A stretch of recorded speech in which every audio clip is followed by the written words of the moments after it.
ICQ Podcast Episode 268, 2 HF rigs, some SDR and WRTC.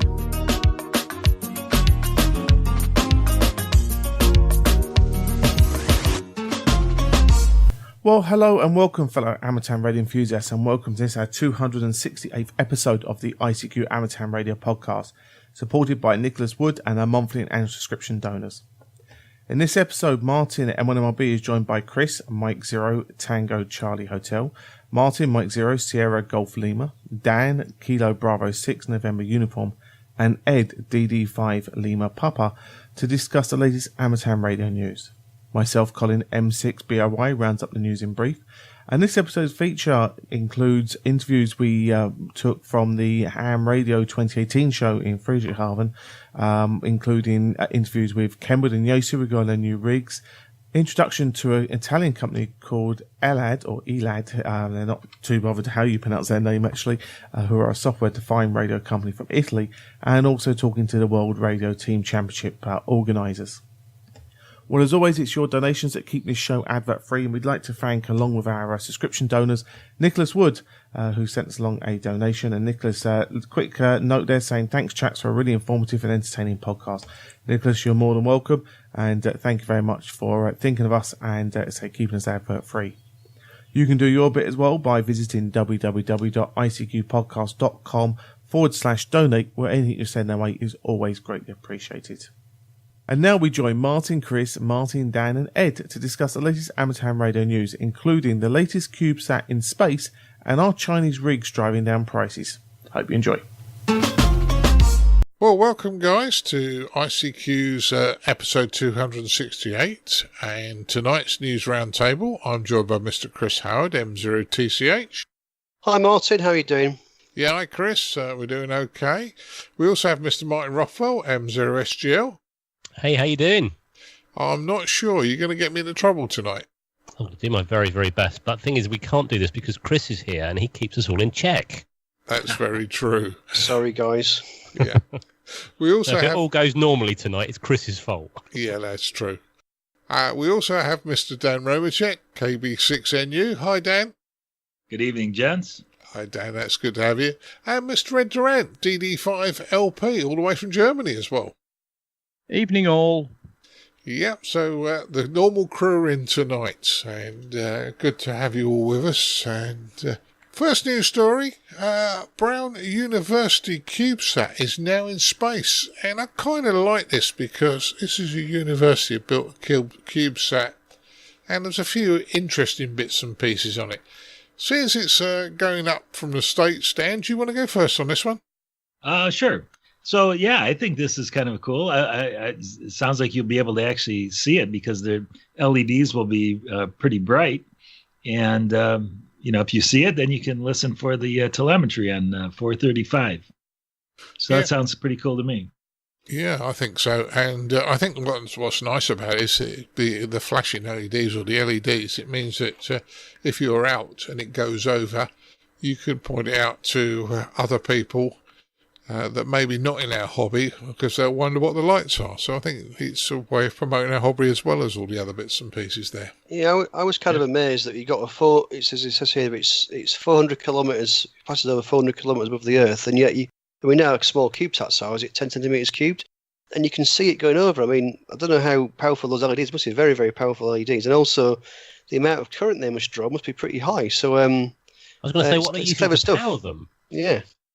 Well, surely that's taking out the power, the power that you could use on the transmitter. Well, to power up some ridiculously bright LEDs. There must be, I guess, solar.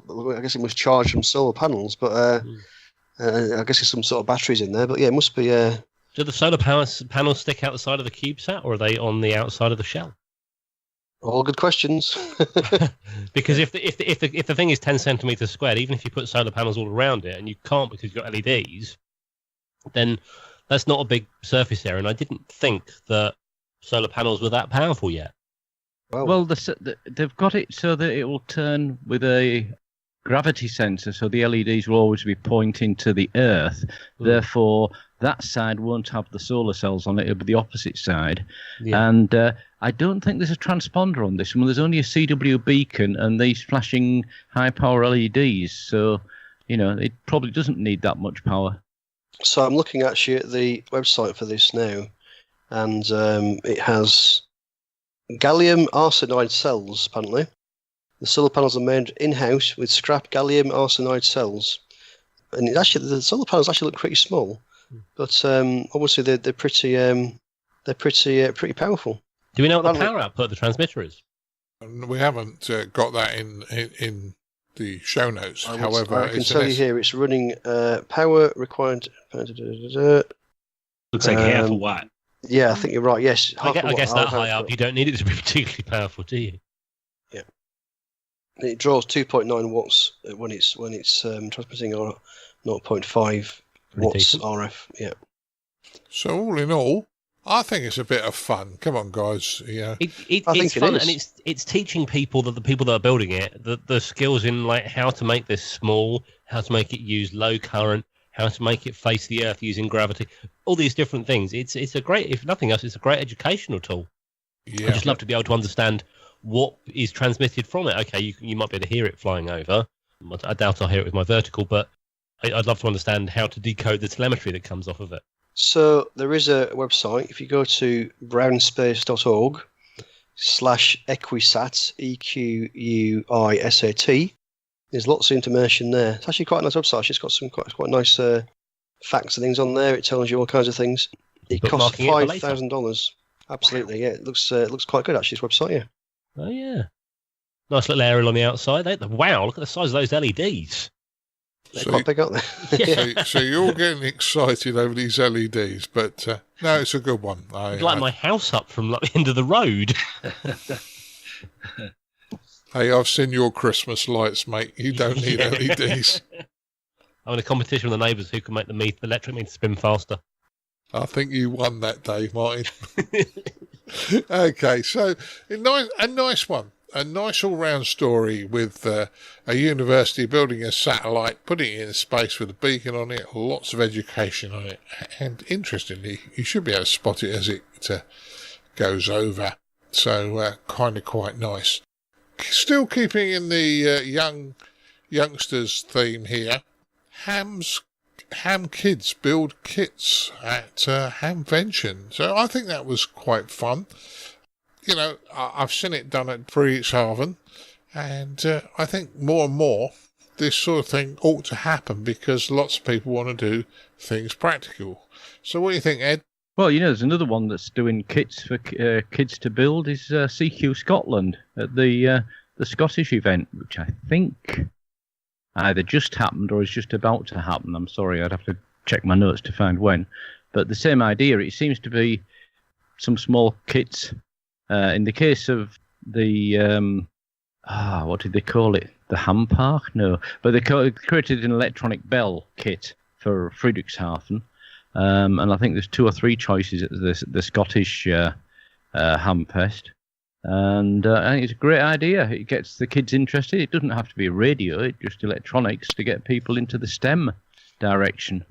Yeah. I think another good one as well, this was actually reported by the Xenia Gazette, which is, I guess, the local newspaper or possibly website for the Xenia area, obviously where the Hamvention is now located. So it's in the mainstream media rather than the amateur radio media. So this is quite a good publicity for the hobby. And I think it's probably saying to the people that live in that area, come along to that, even though you may not be a ham, come along to the Hamfest anyway, and we'll, or to the Hamvention anyway, and we'll get your kids to do something interesting. Yeah, I think that's good.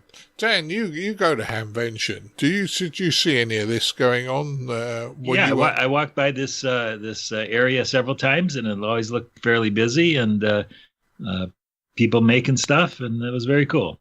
So I mean, a few episodes ago, I did suggest that Hamfests are sort of losing their interest to some amateurs, but kind of this sort of thing, I think, is something that hopefully will, move the Hamfest into a different area of, say, buildathons. And I believe there's building going on at the GQRP event later in the year. There's a number of kits being built there. So I think lots of people are doing it.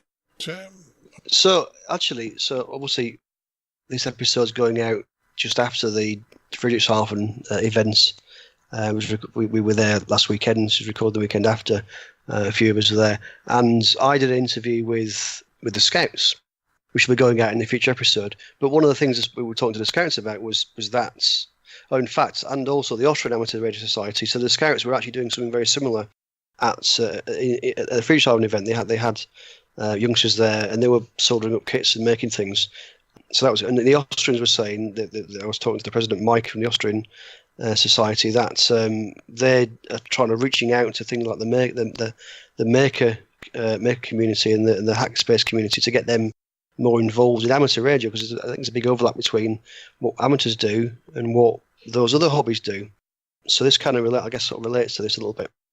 Yeah, and with Friedrichshafen, the regional makers fair was on at the same time in the same expo centre. So there were certain people coming across and fertilizing. That's not the right answer, not the right word, but you know what I mean. Ideas going both ways between the makers fair. There was a stand for the Deutsche Amateur Radio Club at the makers fair, which was in one of the other halls in the same big building at Friedrichshafen.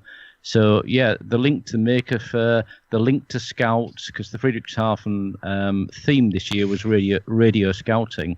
So anything to do with electronics and building, it has always been part of the amateur radio hobby. You don't have to be building a transmitter or an antenna or a receiver. You can be building something that beeps to test, to learn Morse with or to use as a doorbell. It's all part of amateur radio.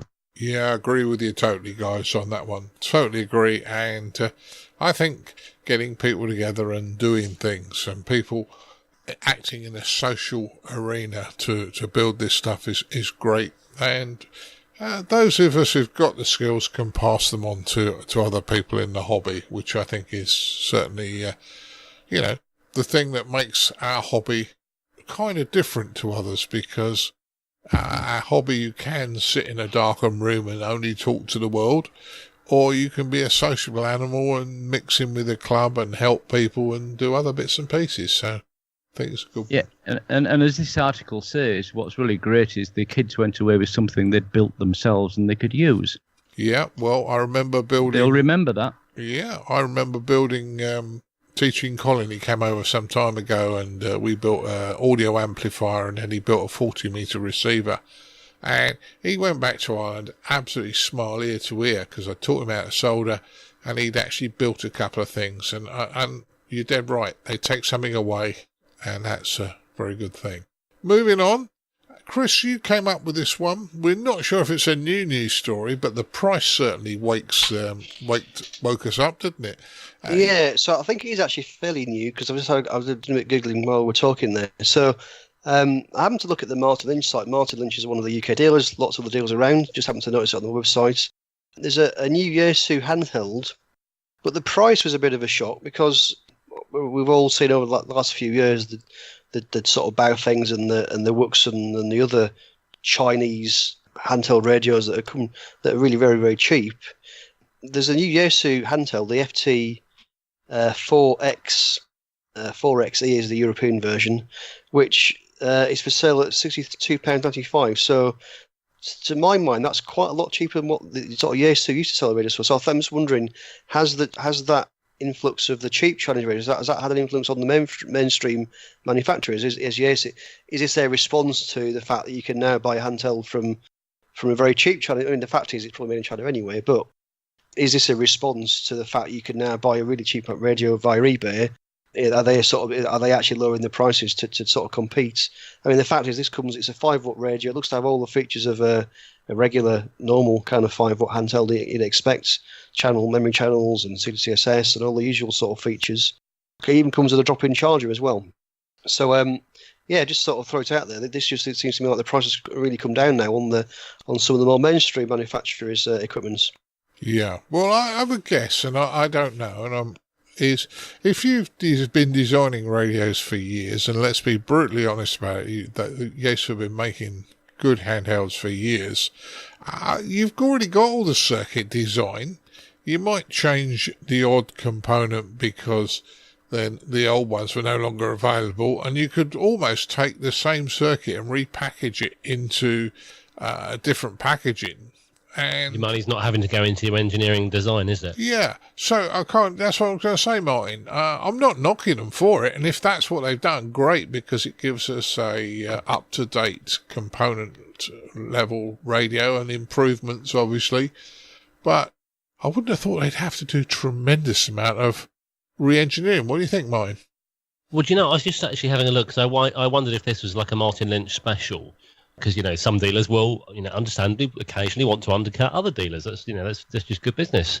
And I had a bit of a Google round, and I've actually just gone onto the Nevada Radio website. They have announced an FT4VE, which is a VHF-only transceiver from Yaesu, £54.95. Well, it's funny So you they said are that. Yeah, definitely going down in price. Well, I spotted that. So actually, the price between the single bands V, which is 2 meters only, and the dual bands is only a few pounds. It would, to me, it seemed crazy to buy the VHF only version when you only got to pay a few pounds more and you get the dual band. UHF, yeah, that's right. Well, I wonder how they compare in specs to, say, for example, the FT60, which was like their entry. I don't want to be derogatory of it, but their entry level transceiver from, I don't know, 10 years ago, because that was the first radio that I had. I wonder if some of this has been that there are now chips come out with a lot of the functions built into them. So, you know, instead of having to design the whole system, you might just design the front end and the back end. So, you know, your receiver filtering and your transmit PA stages, and put one chip in the middle. And that may have been developed for the... Because you look at the specs of the ranges it covers, and it looks remarkably similar to most of the Chinese radios. I'm sure the quality of manufacturer is better. The design is probably better. It's probably a cleaner signal, etc., etc. But the bit in the middle might be one chip, and that may have, you know, knocked a big chunk off the manufacturing costs. Yeah. Dan, you've been very quiet on this one. I know you're more of a Morse person, but what do you think? No, I'm with you. I think that for sure this is driving, you know, Chinese are driving the prices down. I had a Google here to see if it was going to be offered in the States, and I don't see it being offered by anyone here in the U.S. yet. And I even had a little chat with a guy at Gigaparts, and he says there's no word yet on when they're going to get the 4XE here. Yeah, there's a few mentioned on a couple of UK websites, and I think there's one on a German website, but... Yeah, it looks like something new. It's coming. I wonder whether it'll push other manufacturers, ICOMs, Kenwoods, to follow suit. Yeah, I mean, it would be the 4XA, Dan, for America, of course, not the E. E's Europe. And also, it always takes longer to get stuff through FCC approval. So right. It could just be that could be the reason. Yeah. Mind you, they usually release in the States first, though, don't they? So, or in Japan, then the States, and then Europe gets it last normally. So that's a change. But yeah, it's. I think it's interesting, guys. I think it's interesting. Watch this space. For those people who are Chinese radio haters, this could be a good one for you. Moving on, Hamvention used an AM information radio station this year. And for people outside the US, this was, to me, something really novel, that you take over an AM broadcast station effectively and use it as the kind of, not quite talking station, but information station for Hamvention. Dan, you said that this frequency is very common in the States for events and used, and we'd love to know more technically, but tell us about this, what they do on this. Yeah, so if you go to some of the more touristy areas, you'll see signs on the road that say tune to 1620 or 1630, whatever, for road and tourist information. And it looks to me like that's what they did here. I think they actually set up this station.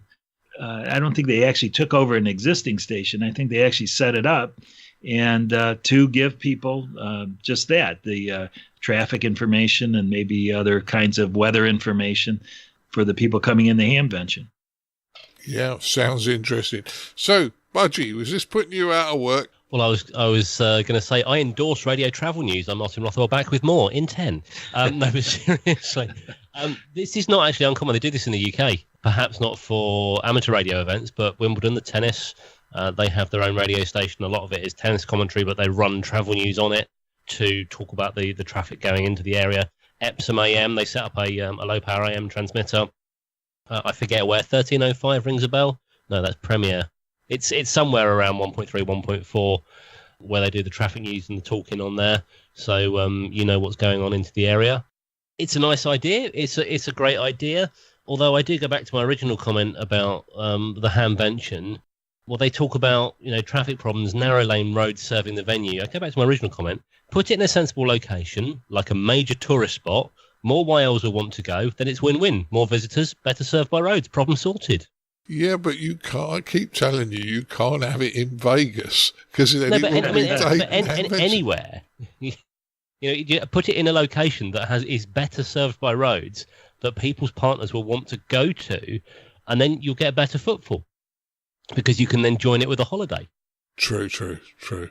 Ed, what's your thoughts on this one? Well, just to add to the list of places that do the kind of information stations, if I remember rightly, in Australia, it's like they use the FM band at the bottom of the FM band, like 88, 88.2, again, for local news about local events and local tourist attractions. And also local travel, traffic news and the like.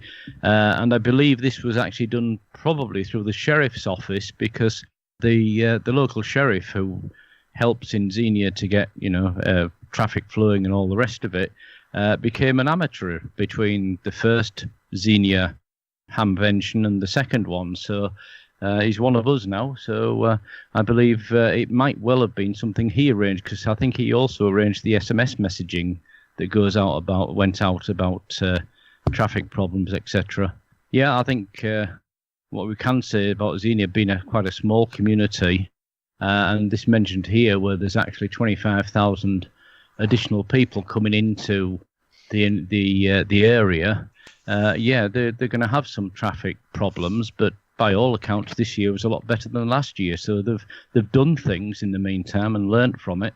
And perhaps part of that improvement was brought through this AM information station. Yeah, there really was no talk at all this year about any big traffic jams or anything. So I think they've got that knocked pretty well. Yeah, I think my thoughts on this. So it's kind of a low tech, but actually quite a clever way to get information out. If you think about, if you go to a big event, if you go to a sporting event or anywhere you get lots of people appearing at once, mobile phones just don't work anymore because they can't cope with that. It's all one-to-one transmission. It's all your thing in your pocket trying to talk to a cell tower somewhere, and it just overloads it. So actually, having a real simple AM station running, passing out that important information, actually is quite. You're not looking at Google. You're actually just tuning into a simple radio station, and you get the information that you need. Where to park your car, where to what the traffic is like, and all the rest of it. And also, in the event of an emergency, you've got a really simple way of getting information out to help people. So I think it's a really good idea. And actually, the Channel Tunnel have that as you're heading down towards the coast. They have their own station. Mm. They actually have repeaters in some tunnels in Germany, actually, to repeat the FM band inside the long tunnels, so you can still receive them for the traffic news. Has one of them, and the Dartmouth. You need it. But I was going to say many smartphones actually have an FM receiver chip in them, so that'd make a lot of sense to actually have a low power FM station. And as you say, you might not be able to get the SMS alert because the cell tower's overloaded, but you can always receive the radio station. Yep. Plus all the Chinese radios have FM capability. That's true. Yep. Well, I think, in fairness, this is a good idea. I think if somebody in data would like to talk to us, I'll see if I can hire Martin Rothwell out to read the traffic because he's a professional. Hey? Yeah. You'll be needing an ISDN line. Yeah. We'll hire you out. One of them installed nowadays. Yeah. So, all in all, good fun there. Next news story. A 17-year-old ham radio operator makes his own integrated circuits. This in his in his garage. Now, okay, the guy's learning. Sam KD2ENL has been making his own little integrated circuits to try and learn. But Is this a future Bill Gates or somebody of that ilk who in, say, 10 years' time are going to go, well? Dan, over to you. Yeah, I'm a member of the IEEE here, and I read about this in the IEEE Spectrum magazine, I don't know, a couple of weeks ago, maybe a month ago, and I was just blown away by it. And if you look at the picture, he's got the equipment, even that thing there, that sort of looks like sort of a vacuum chamber, must have cost him a fair amount of money. But yeah, this is amazing. Yeah, it's certainly a clever chappie. Ed, what's your thoughts? Well, I would have thought he'd have had a lot of technical problems because he's got no clean room, and indeed in one of the other reports I've read about this, he actually said I can't get down to the really small nanometers simply because there's too much dirt floating around in the air in the garage. So yeah, he's sort of taking it, and I think some of the equipment is bought second hand off eBay, and some of it is got somewhere else, and so he's doing it on a budget as well. But it's amazing what you can do nowadays, isn't it? Or when somebody's intelligent enough and there's the ability to get equipment at affordable prices to set up your own fab is really it really boggles the mind. Yeah, I think this guy's got a very, very bright future. I think he's a future Marconi, a future Tesla.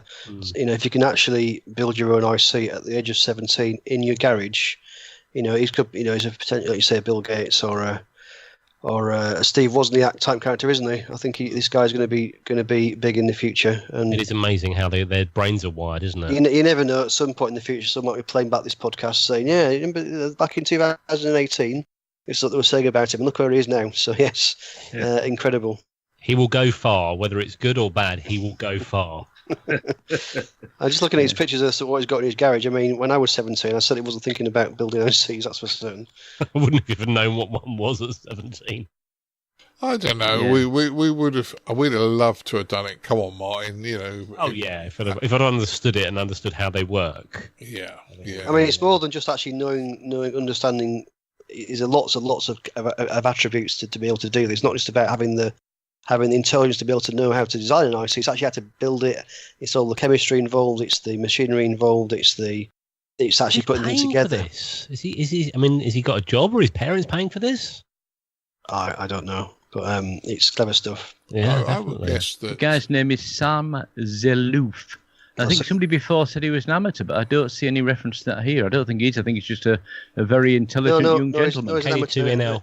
Yeah, he's got a call sign. Okay, yeah. Radio then. Yeah, Sam Zelouf. Do you read the show notes, Ed? I'm reading the actual article. You probably passed his exam in the afternoon. You probably just turned up and did the exam, didn't you? Yeah. Probably just sneezed on the exam paper. Yep, done. Yeah. Come on, Dan. Did you teach him? No, unfortunately, no. Yeah. That'd be a great credit, though, wouldn't it? If you taught him.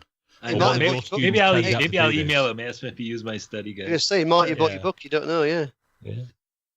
But he could be bringing out the latest, a real competitor to the Apple Mac and the Windows computer, and you're like, actually, yeah, I taught him. It's my study guide. Well, he says in the article his goal is to make a 4004 clone. So there you go. Yeah, so it's all uphill after that. Certainly is. But he's a very intelligent guy, and that's a feel-good story. I think that's a real good feel-good story on that one. Dan, you brought this one to our attention, and although it's not amateur radio, I think it's very, very interesting. We suggested that the group were doing a bit of publicity, and then you prompted the ARRL for some bits and pieces, and it doesn't quite stack up. So there's a group called the Telecom Advisory Services that has published a report reporting that unlicensed band use, and in particular Wi-Fi, they're hot on Wi-Fi, is adding $529 billion to the U.S. economy. And so I'm thinking, well, geez, how much does amateur radio add to the U.S. economy? If we don't know, we should try and maybe be finding out. Because if these guys are saying, hey, we do 529 billion, amateur radio should be able to say, hey, we kind of contribute some too, like don't take our bands away because we contribute as well. Yeah, what's the value of our hobby to the US and the UK for that matter as well? That working out in the radio industry, like perhaps for the likes of Motorola, Hytera, whoever, broadcasters, the people that make transmitters and things like that, commercial kit, the hobby has taught them. So you can add that money up, can't you, as well? Oh yeah, absolutely. So there's all kinds of factors there, and I even pinged my ARRL division director, and he brought up an interesting point. He says, on the more difficult side, how does one calculate the economic value of amateur radio to international goodwill? So that's a little bit harder, but you can make some assumptions and it's a good put point. some numbers on it. It's a good point, yeah. Because it is. All that contributes to the economic value. Well, we know we were there last weekend in Germany, and we were talking to amateurs from around the world, and that's all part of that, isn't it? Yep. So anyway, my whole purpose of bringing this up, and I'm going to blog about this obviously sooner or later, is to say, hey, we should, as an amateur radio group or whatever, somebody should go through and try and do some kind of calculations like this. And where might we find that blog, there, Dan? Maybe at kb6nu.com. Oh, going there right now. So guys, am I right in assuming, and I'm doing this from memory, but didn't the amateurs have a lot to do with the initial design of the internet, the flip phone, cellular phone, all those sort of things, which the general public take for granted, but a lot of these people are amateurs that invented this stuff. And they wouldn't be promoting it as, hey, I'm an amateur, I'm inventing this. They'd be a case of, hey, I know about radio, I'm developing this, and oh, look, my company that I happen to work for, is building on this technology. Whether it's Nokia or whoever, they're building it, aren't they? There's two things there. First of all, the educational side of the hobby, which produces technical people, engineers, etc., which are today and will always be needed, and developers and scientists, etc. And if there's no amateur radio hobby there, you're going to get less people that are no amateur radio or any electronics hobby there. You're going to get less people that are interested in going that way. Plus, I believe there is certain technology that has been taken from amateur radio or given from amateur radio. And one of those, I believe, is the interlink protocols between the cell towers, which is based on AX25, which was an amateur protocol. So, that's a more direct relationship rather than just the people happening to work for the company who invented something. So always around. How, as we were all saying this, how do you quantify that as a dollar value? And I'd actually also say, how on earth can this Wi-Fi group prove their 529 billion? I had a thought perhaps what they're saying is, well, if an office uses Wi-Fi, then there's 10 computers in a small office connected together.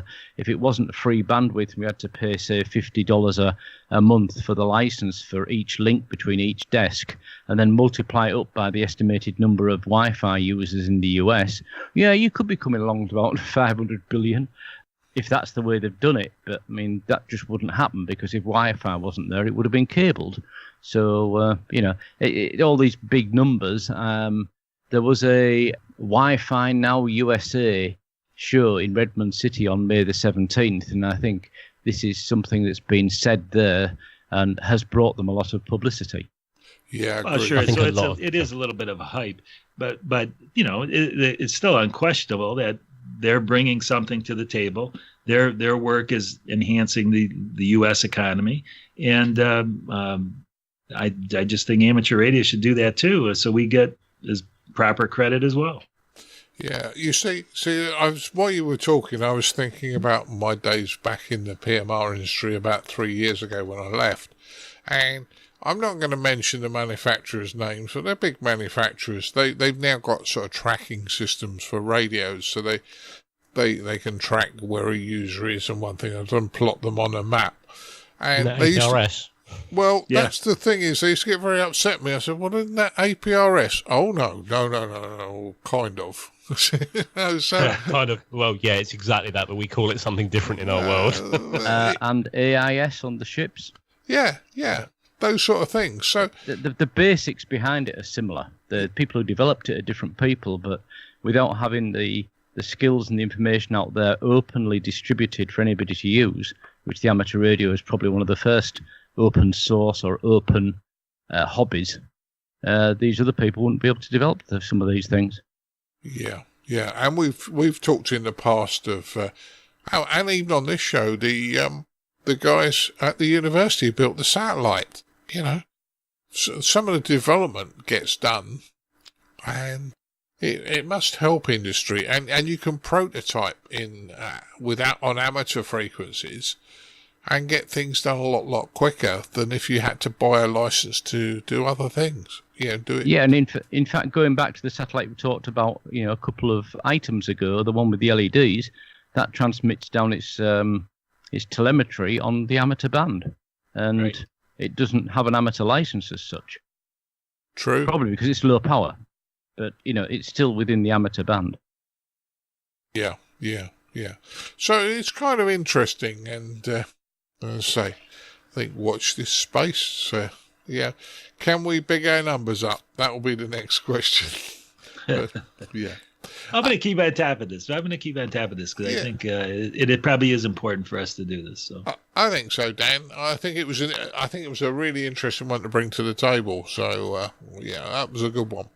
Ed, you brought the next one to the table. You've been using FREEDV for quite some time on HF, and you're saying that the new version has had a lot of improvements. So do you want to go first on this one? Yeah, okay. Well, FreeDV is an open source.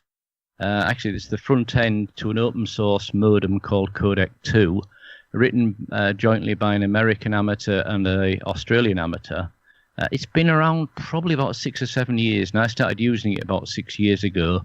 And it's in its early, it's digital voice for the HF band in a very narrow bandwidth, which means that you can do it. You can use it on all the HF bands from top band through 10 meters. You use it on VHF as well, but it's really designed for HF. There are other digital voice modes for HF, but they're wider bandwidth. So in some countries you can't use it on anything apart from 10 meters. But in any case, in the early days, you used to have to have a very good signal for the thing to decode properly, and usually you could switch back to normal single sideband, and it would be easy to have the QSO. They've now got to the stage with the latest 700D version that, in fact, where you've got something you can hardly understand in single sideband, you can switch to the new FreeDV mode, and you can then clearly hear what the person is saying, and switch back to normal sideband and you can't understand it. So they've got to the point now that they're getting the advantage of using digital transmission that we see in the digital data modes on HF, now in the phone mode as well. So freedv.org is the website that all this is being developed under, and you can download the free software. Generally, people run it on a PC or a Mac or a Linux box or a Raspberry Pi, and it's then connected through the same interfaces to your rig, which is a normal SSB rig, as you would use for other digital data modes. And some manufacturers are starting to build it in now, but the majority use a PC connected to produce it. And it's still in development. It's probably not mainstream yet, but the way they're going, this could be the revolution that basically supersedes single sideband with a mode that only takes a third of its bandwidth and is more effective at low signal strengths. Time will tell. Yeah. Well, I'm interested in this one. The one thing I do find in digital voice, though, and I'm a digital voice mobile operator, is that there's no error correction. So if you lose a packet when you're operating, that I find that a little bit of a pain. when I'm mobile. FreeDV does have error correction built into it. D-Star does as well. Does for error correction. So I don't know if that's a more specific thing, Martin. I've found that I lose packets at times, so maybe I'll need a firmware upgrade. Well, no, I think that's when that's the other thing about digital voice. You'll get a good signal until it's almost not there, and then you lose packets and it's gone completely. Whereas with, for instance, if we're talking VHF, analog FM, it'll just get noisier and noisier and noisier until you then give up on it. So it's a different way that it drops off. And yes, it gets to a stage where it loses so many packets that the forward error correction cannot correct it anymore. Right. Okay. But it's trying to error correct. It doesn't ask to send the packet again. That's what I'm trying to say. Whereas if on an internet, for argument, on the internet, if you get a packet drop, it requests that packet again. Whereas in radio, but the internet, it can talk back, can't it? Yeah, I appreciate it. So there's no talk back. So therefore, any error correction we do is dynamic at the radio end. I suppose there are limits as to what error correction can do. Eventually, it's going to give up, isn't it? And I think that when you're dealing with RF and you're talking about perhaps poor signals or poor reception, then there's limits to how, I think there is error correction there, but you can only go so far. Eventually, it's going to give up, unfortunately. Yeah. But it sounds like this 700D mode is going to be better. I mean, so the forward error correction is going to work a lot better than previous modes. Yeah, basically they've rewritten a major part of the modem code, the codec 2, and they're finding that this is, and actually if you go to the link in the show notes, there's an example there of somebody in South Australia listening on a web SDR in the Bay of Islands in the northern part of New Zealand, and then sending normal single sideband, and then switching over to the digital input from his PC and sending FreeDV, and then switching back again. And the Michael Carey, by any chance? The FreeDV is much easier to understand. Is that Michael Carey? You think ZEA doing that? He does quite a lot with digital voice, I think. Well, that pretty much killed it, Martin, asking that question. Clearly, it's like Ed was talking about a guy in South Australia. Yeah. I wondered if it was the same guy. I'm trying to check out his VK5QI. Mark. Okay. Mark. No, it's not the same guy. I just remember seeing YouTube videos the same guy. I've got to ask the thing. I mean, okay, I saw this and good, another digital mode. But this digital modes on HF have been around for a while. We know you can do D-Star, you can do Fusion on HF, and whether you're supposed to or not is neither here nor there. You can. AOR did a digital voice modem a while ago, and I think it was Gary Pearce mentioned it in one of his YouTube videos. And it was just a modem that plugged in. It sent, when you transmit, it sent a sync tone, which meant you were about half a second to a second behind what was being said, which you would be on digital anyway.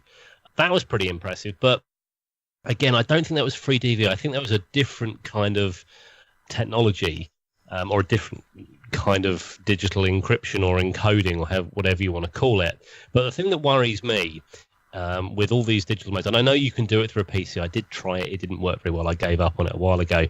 Maybe that was just down to my sound card. But we've seen it in the UHF, VHF world. One manufacturer adopts a digital standard. Irrelevant of the standard, but they adopt one. Another manufacturer, rather than say, actually, I'm going to get on board with this as well, I'm going to support this, they go and develop their own digital standard, or they adopt another one.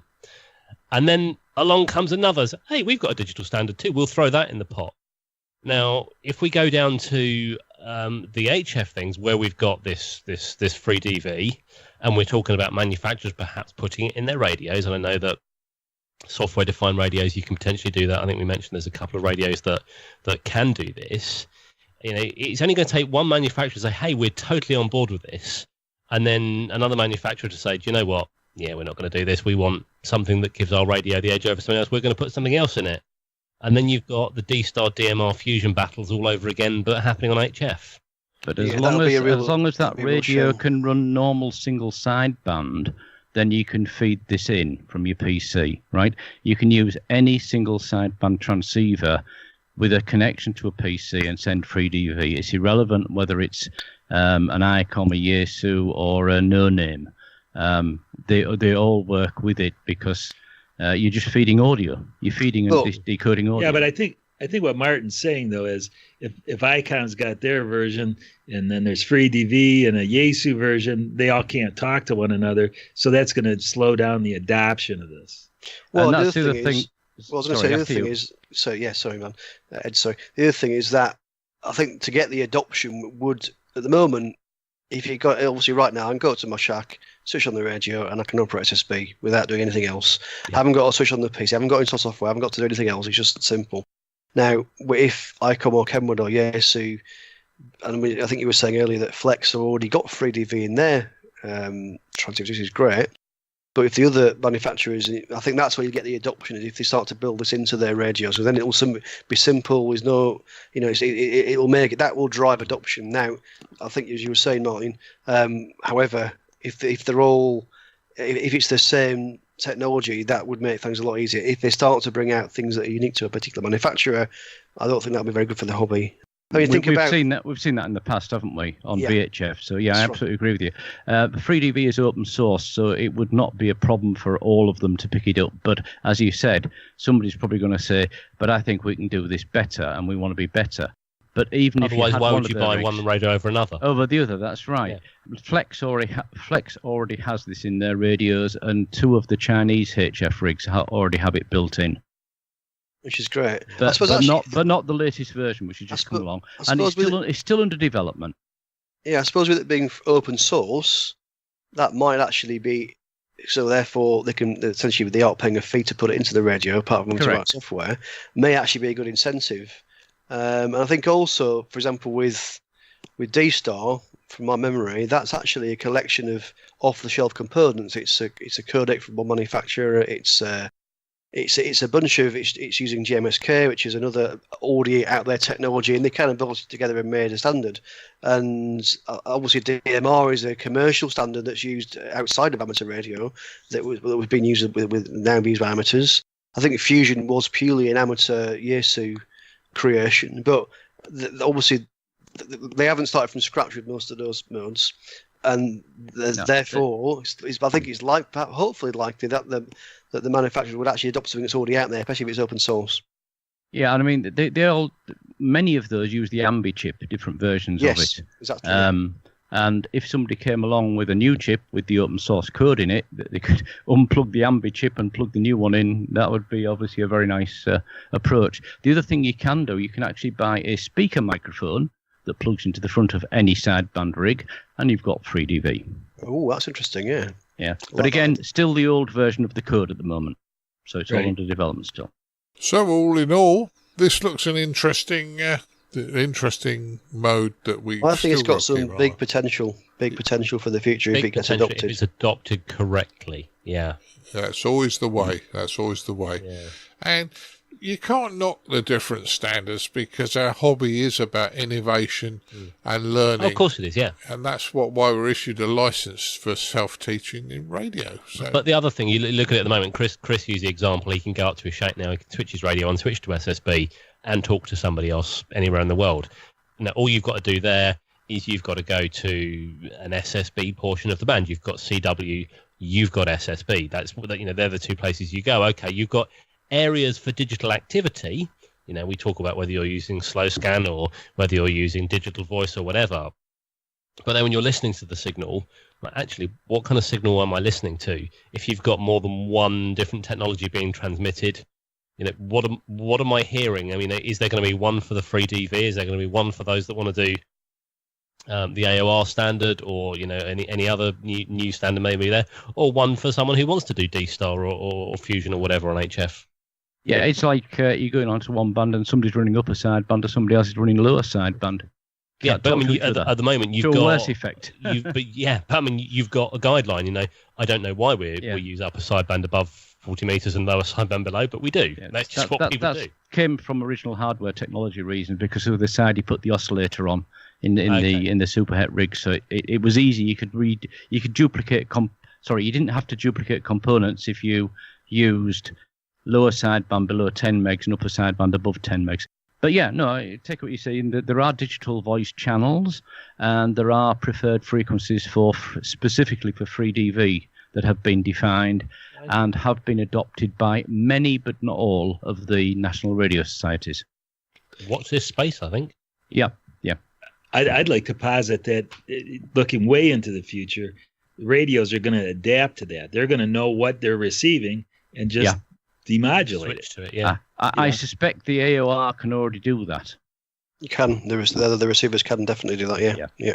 Yeah, well, we're already there. We're well on the way to that. I mean, even my Fusion radio in the car, I have it set to auto switch to whatever mode's coming in. And you're dead right on this. I think going forward, lots of electronics is changing. I mean, TVs are no longer TVs; they're just computers with screens and speakers in them. As we go into software-defined radio, as we go into more computer-controlled stuff within our radios are no longer going to be super hats, and a lot of intelligence and these software modes will be built in or upgradable via a software patch. So I think it's an exciting time to be an amateur radio, quite honestly, and I think there's lots of development modes going on all the time. Just some better band conditions would be nice. Yeah, we'll just need a few band conditions and that will sort it out, won't it? But, although the last few days have been okay. I was going to go on to that. I was waiting until we had that for later, but yes, they've been very good, yeah. Okay, so that pretty much closes up the news stories, and so I think there was some interesting discussion there. Right, I'm going to leave Chris and Ed till last on this because you've been away, you've been together, and don't give too much away, but I know you're both very busy. Martin, I'll go with you first because I normally start with Dan. I'm going to let him rest for a few seconds, so we'll go with you. Yeah, he's laid back in his chair. He's picked his microphone up. He just needs his cup of coffee. He'll be fine. Yes, not at this point in time, it's an adult beverage. Middle of the afternoon for you, isn't it, Dan? That's right. So what have I been... And you know what? Not a lot. Probably not as much as I should have been. I've got an antenna to fix here, and I'll hold it up to the camera. A weird-looking antenna. That's an antenna that covers 430 to 960 megahertz, a wireless microphone antenna to fix. That's on my to-do list. Sitting on my desk, I've got the parts. Just need to put that back together. What else have I been doing? Bit of Fusion, bit of D-Star. I talk to Martin most mornings on Fusion via local GB3 XP repeater. Interestingly, my dad got given something by an unknown cable company that he subscribes to in the UK. I won't embarrass them by mentioning their name, but they're quite a well-known one. They sent him something, and they told him it would improve his Wi-Fi performance. And he looked at that and thought, well, that's a load of rubbish. Spoke to my brother, who's an IT guy, who told him to put it in the bin straight away. And he spoke to me, said, what do I do with these? I realised what it was and told him to put it in the bin straight away. And fair play to him, he did. An unnamed cable company had shipped him a pair of PLT extenders. Oh, said, dear. This will sort out your Wi-Fi. And they're just giving them out and they're peddling them, saying, yeah, you need this. This will sort it. No, they won't. I think your name suggests you are quite inexperienced in this technology. And the other thing that I noticed, just out of pure interest the other day, is that Ofcom recently again retweeted the story that they went out to fix someone's doorbell in the unprotected 433 meg band on Twitter. And a few people are jumping on that story again. So it's interesting that is still being pushed as a story. I was just curious by that, especially as it's unprotected. Apparently it's not as unprotected as you think, but I know we've had that discussion before. But other than that, not a lot going on in radio. I keep seeing people tweeting about saying, oh, the bands are really, really good. There's lots going on. But as I haven't had the opportunity to put anything on. I say I unplugged my antennas when the lightning came the other day. And since then I haven't had a chance to plug them back in again. So that's what I've been doing. Yeah, well, that sounds good. And we do have a natter on the repeater in the morning. But I've got to say, Martin, you going 1-9 for a rig check, you're going to get in a serious trouble. I put my call sign out. It's perfectly legal. I know, and it is your repeater technically, so fine. Oh dear. So, it does confuse people. I'm like, what? Hey, what? Yeah, it does. Dan, what have you been? Shaking his head in disgust. Yeah. So what have you been up to, Dan? Well, since I've been on the podcast last, we had Dayton here, and I taught a one-day tech class at Dayton this year, and that was really a blast. The folks that showed up were real engaged, more so than the normal class, and it just went well. We had a lot of rain at Dayton on Friday, so that kind of cut into my flea market and shopping time. But overall, Dayton was a lot of fun. So that's mostly what I've been up to lately. All right. So Dan, if we come out to Dayton, we're thinking about it. It's not definite. We come out to Dayton. Yeah. Do we buy it, ship it back to Ann Arbor, and then you freight it up back to the UK for us? I could do that. I'd be happy to do that. Yeah. That's the biggest problem of doing a long distance another country Hamfest is that if you want to buy anything, you've got to get it back, and wait on planes is getting silly again. Yeah. So, no, I hear you. Just don't buy any big linear amplifiers or other assorted boat anchors. I was thinking of buying an IBM System 38. No, I don't think you ought to do that. Monsters. No, I wouldn't really. I wouldn't know how to use one anymore. But I tell you what, if you guys do come next year, I had to rent the room I held the class in, and I have that room, the use of that room all weekend. We can have an ICQ podcast forum on Friday at Dayton. Sounds really interesting to me, Dan. Let's see. It's in the planning stage. We're not 100%, but it's in the planning stage. So hopefully we'll be out next year. Yeah, and you got a lot of fans over here. I heard, many comments from people that said they enjoy the podcast. So our forum could rival the Ham Nation forum. How about that? Well, we're not at war with anybody. Sorry, Ham who? Behave. Sorry, Bob Heil. Behave. We're not at war with anybody. Come on. We just enjoy doing what we do. Wake up, Chris. You're supposed to keep it Martin under control. Sorry, guys. Yes, sorry. It says Martin, who's sat there talking into a whole microphone, I should point out. It's Electro Voice. Is it? Okay. Yeah. What? So hang on a second then. What was this you were saying? What was that word you peddled the other day? Something about e-smog? Yeah, don't tell me about behaving, mister. Yeah. So all good. So, guys, okay. Ed, you were in Freaks Album with Chris. I know you recorded a hell of a lot of interviews between the pair of you, and you even had Colin working. And some of them are going out on this episode. So, did you enjoy Freaks Album? Yeah, very much so. And we should give compliment to where it's due. Connor, Colin's son, who came along, was very helpful in the whole thing. Probably not his first choice of hobby or interest, but he was there helping with the video and the audio gear, and really appreciated having him along as well. The other things I've been doing, by the way, and I want to get a plug in here and actually a personal request. WRTC, which is the World Radio Team Sport Championships, mid-July in Germany. They are still looking for 12 more volunteers. If anybody is thinking of coming over as a guest, or in fact, if anybody in Germany is listening to this podcast as well, please go to the WRTC2018.de website, and if you can, volunteer. They need more support on the site. There's actually 65 radio stations are going to be set up, so they need about another dozen people to get enough volunteers to make it run smoothly. So I'll get that plug in there because I'm involved with those guys as well, and I'll no doubt be bringing something back for the ICQ podcast from that. So, Ed, do you know what sort of help they need?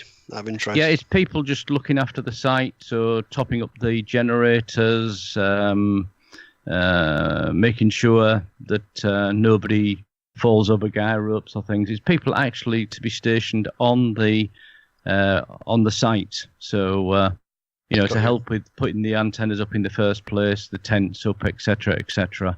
So general Man Friday, if you like, in some ways, or Woman Friday. Yeah. Yep, Friedrichshafen, I mentioned that a minute. The other thing I'll say is I've been doing the last couple of months is DMR, and I've now got my HT working well, and everything's working as I want it to be. But that was quite a steep learning curve. And I've also got some speaker mics that work. I've got some that don't work. So be careful when you buy a external speaker mic for a HT, no matter what make, what country it comes from. Some of them are rubbish. Some of them are fine. And unfortunately, you don't know until you get them. Yeah. I've documented a lot of that as well. So it might be a help for anybody else who might be thinking about getting into DMR. And if they want to have a look, tinyurl.com/dd5lp-dmr, and I've got 2 or 3 pages there of my experiences. Friedrichshafen, as you said, we made a lot of interviews. They're all with Colin for editing at the moment. And I got told off more than once for telling everybody to bring waterproof jackets and things because we expected a torrential downpour with the latest forecast on Friday. It didn't drop one drop of rain all weekend. It was sunny every day. It was a heat wave, wasn't it, basically? Ed? Yeah, well, yeah, sort of mid to high 20s centigrade. It rained overnight a couple of the nights, but generally beautiful sunny days, and really messed my plans up because I rearranged my plans because of the expected rain, and the rain never came. Never mind. Okay, so on to you, Chris. Okay, so as Ed was saying, we've both been to Friedrichshafen. I'd certainly echo what you were saying about Connor. Very, very helpful chap, and not much complaining from Connor. He just got on with it and was carrying stuff around and working the camera and all sorts. So thank you, Connor, if you're listening. What do we get up to there? So, yeah, I mean, I had a great weekend. So we did lots and lots of chats with people, some on and some off camera. And your point about buying stuff, Martin, not being able to bring it back, yeah. So there's a big flea market for those who haven't been to Friedrichshafen. Lots of heavy kit that I could have bought, which I didn't because I'd hand luggage on the flight, so that wasn't going to happen. The only thing I did buy, which I didn't, when we didn't get a chance to interview the people there, was an adapter for my. So I have a number of flavors of Yaesu radio, some that use the 8-pin microphone socket and some that use the RJ45 style microphone socket. Now, I've got a headset that works with my 8-pin radio, but I can't use it, or couldn't use it with my other radios, my FT857, for example, which has got the other style connector. So a company there called Fox Blue, I think they're called, I found, that make, a German company that make adapters that let you basically connect in all kinds of different microphones to all kinds of different rigs. And they actually had on their stand there different rigs, different manufacturers and different microphones there, and you can connect them together. Now, I bought a single adapter to allow me to connect my Yaesu rig into my headset, into my different Yaesu rigs. But it was just an interesting product. I hadn't seen that for sale anywhere else, so that was a good one. So that was the only thing that I bought while I was out there. But yeah, lots of interviews, lots of stuff coming up in future episodes, lots of not just audio but actually video as well, which I believe is going to go up onto YouTube. So that should be hopefully interesting for our listeners. I won't go into too much detail because you'll see it in upcoming episodes, but there's quite a bit of new stuff out there. People obviously aware already of the new announcements from Kenwood and Yaesu. So we've got some good interviews there to watch later on. So yeah, and lots of other chats as well, lots of other companies and lots of other organisations. So yeah, won't go into too much detail because you're going to see that anyway later. Other stuff while we were there, Ed kindly took us to a SOTA summit. That was great fun. My first ever SOTA activation. Well, actually, I was watching Ed do a SOTA activation, but that may be a future feature. I did do some audio recording on that, so that was interesting. What was the summit called? Ed, I've forgotten. Can you remember? It was Gerenberg. It's a summit that's about 20 kilometres, maybe 15 kilometres away from the Friedrichshafen show there.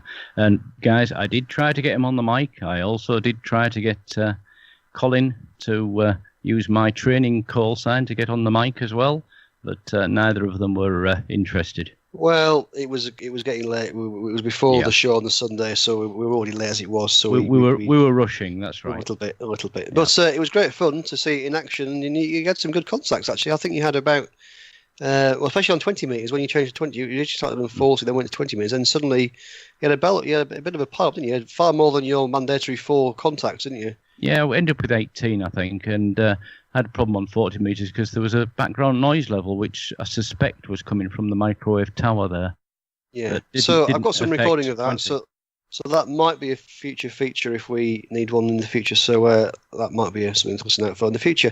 Also, since I got back, you mentioned about the bands not being very good. Well, actually, sporadic keys seem to have suddenly appeared, and I've been working some meters on some stations, on 10 meters and 12 meters. My first ever contacts on 10 meters and 12 meters, so that was good. So last night I was operating on those bands. Spoke to various stations around Europe, so I was quite pleased to have actually got some contacts in the log on some new bands. So that was good.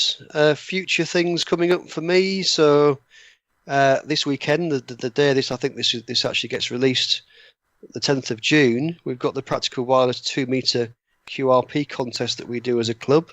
So I'm sort of managing that for the clubs. So we've got some guys going out. That's from 9 a.m. GMT until I think 4 p.m. GMT, so an hour ahead of the UK. So that'll be good. That's normally quite a good contest. We don't normally do a lot of contests, but that's one of the 2 that we do every year. So there'll be a few of us from the club up on Epsom Downs doing that. And I think we've also got a trip to the Belfast, haven't we, coming up, guys, not long after that as well. Yep, certainly have, Chris. So you're busy. Okay, well, you've just upset me now, telling me that conditions are good, because I'm in the process of stripping the room that was the shack, but then it wasn't. Now it is going to be again. And the walls are going to be replastered, and the ceiling, a new ceiling in there, and that sort of thing. So all the antennas have been ripped out at the moment. So I can only use handy talkies here at the moment at a home QTH, which is a bit of a shame. Did go to HMS Belfast when you were out in Friedrichshafen, and did a little bit up on there in the morning with Tim, and then we went to a meeting of the volunteers in the afternoon, and met a number of the people from the Imperial War Museum, so which was quite good, and nice to put faces to names. So that was good fun. Young Connor, you guys mentioned, Connor being my eldest grandson, lives in Ireland. Interestingly, Colin was speaking to him on the way back, and he said, it was interesting, but I didn't understand all the jargon. And every hobby has jargon, and I think he just didn't understand it. He felt that he was a bit out of touch because he didn't understand what we were talking about. So I think from a youngster's point of view, if we are talking to people that aren't in the hobby, I think we're going to have to sort of dumb it down a bit more. Not that he's a dummy, he's a real bright kid. So, but he didn't understand all the technology that was being used. I wouldn't say dumb it down, but explain the terms. Yeah. Dumb it down was probably a bad way of putting it down, but explain the terms, or talk in more English terms rather than I mean, we throw things in like SSB and 2 meters and blah, blah, blah. Right. And you and I know what we mean.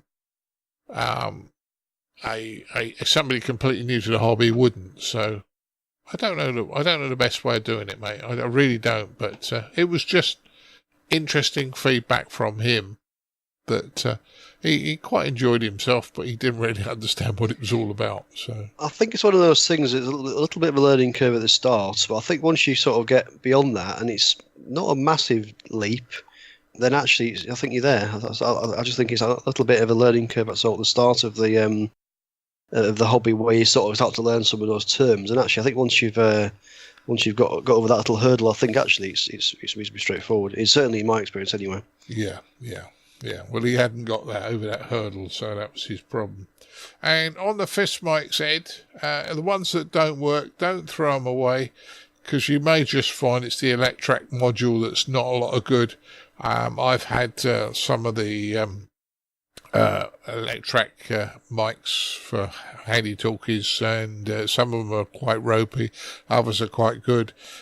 Changing the insert sometimes fixes it. Sometimes they have a bit of polythene stuff over the actual microphone to protect it, and that can dry out and go hard and stop the signal coming through.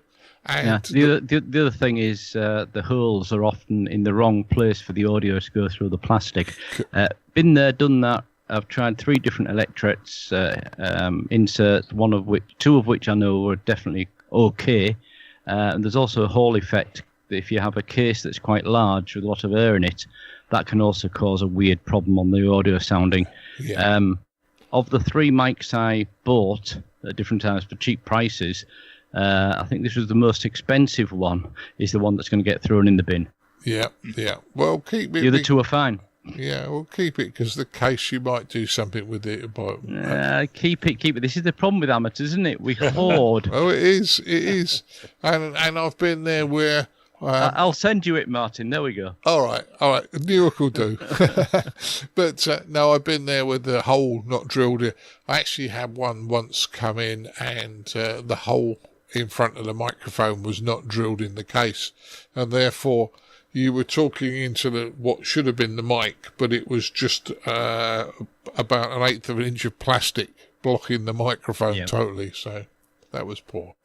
Anyway, enough of my trials and tribulations. I'd like to thank each and every one of you for joining us tonight. I think we've run long, but it's been a good one. So I'd like to thank Mr. Dan Romanchik, KB6NU. Well, thank you. It was great. Yeah, great to have you, Dan. Mr. Ed Durrant, DD5LP.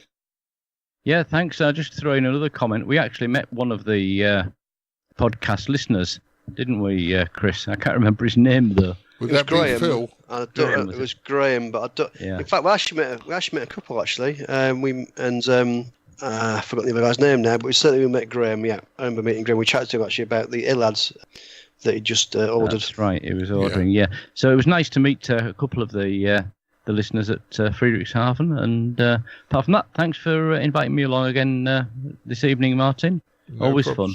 No problems. And I know you met Phil Higginbottom out there as well, because I saw the picture. And Phil, and Phil, of course. So I did see the picture. At least 3 that we met when we were out there, yeah. Okay, guys. I'd like to say 73 to you all. 73, guys. 73. 73.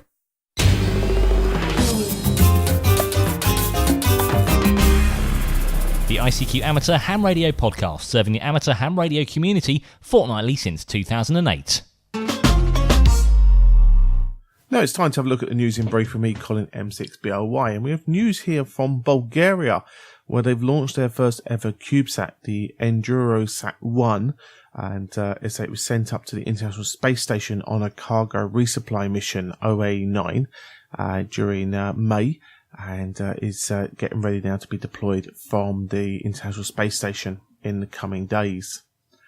The mission is aiming to popularise amateur radio activities in Bulgaria, and it will include cooperation with the Bulgarian Federation of Radio Amateurs, including workshops and additional educational activities. Spacecraft has been built completely in Bulgaria, and it's the first educational mission aiming to inspire young Bulgarians to give them a chance to participate in a real space program. So, as always, we've got information about the beacon you need to find for this CubeSat on the ICQpodcast.com website, and obviously links there for more information about what the Bulgarians will be using this project for to promote amateur radio to the youth of Bulgaria. The ARRL has released a white paper that provides some context to explain proposed alterations to the Articles of Association bylaws that the Executive Committee of the Board of Directors recommended for full board passage at its April the 21st meeting. The study continues the so-called Code of Conduct for board members, known officially as the ARRL's policy on board governance and conduct of members of the board and vice directors, with changes to be recommended for a later board consideration. So again, we've got links to this white paper on the ICQpodcast.com website, so check that out, particularly if you're a member of the ARRL, not only obviously our US listeners, but members from around the world. And we finish up here, and many of you will know that this coming week, FIFA's World Cup will be taking place and will be continuing through to the 15th of July, taking place in Russia. There are loads of amateur radio special event stations have already started up and are active across many bands. From Russia, call signs will be active, donating the participating teams, i.e. R18 ARG for Argentina, R18 AUS for Australia, and R18 BE for Belgium, etc. Host nations, or host cities, should I say, will also be getting their own call signs, for example, RC18 Echo Kilo. Participation nations and other countries will be joining in with more special events call signs from local special event stations in the countries represented in the competition. For example, DJ18, Foxtrot Whiskey Charlie, Victor Romeo 2, Foxtrot India, Foxtrot Alpha, etc. So we've got more information again on the ICQ podcast website, so check that out and hopefully you'll find that interesting. Well, now we go across to our feature this episode, which is some of our interviews from Ham Radio 2018, as mentioned up front in the show, including interviews with Kenwood, Yaesu, WRTC, the World Radio Team Championship, and also ELAD. Hope you enjoy.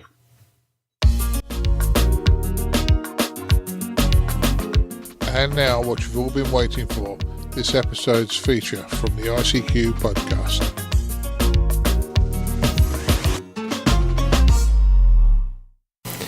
Recently, Ed Durrant, DD5 Lima Papa, Chris Howard Mike 0 Tango Charlie Hotel, and myself, Colin M6BOY, attended the Ham Radio 2018 show in Friedrichshafen.